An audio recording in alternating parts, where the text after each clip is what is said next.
செய்வது எல்லாம் வாய்க்குமா? அதுக்கு ஒரு ஆலோசனை கொடுத்திருக்கிறார். இந்த பகுதியில் என்ன கொடுத்திருக்கார் தெரியுமா? இரவும் பகலும் அவருடைய வேதத்தில் தியானமா இருக்கிற மனுஷன் பாக்கியவான்.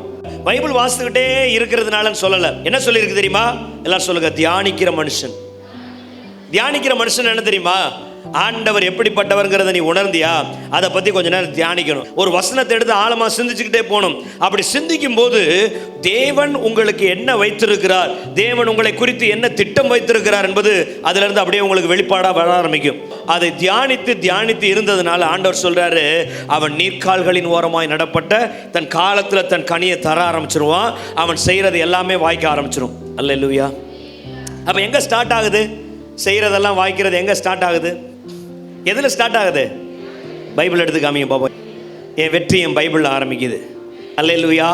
இதை நான் வாசித்து இதை நான் தியானிச்சுட்டு இப்போ அந்த வசனத்துக்கு நேராக போனீங்கன்னா விசுவாசத்தின 1 யோவானில் வாசித்தோம்ல, விசுவாசமே. அப்போ எதை விசுவாசிக்கிறேன்?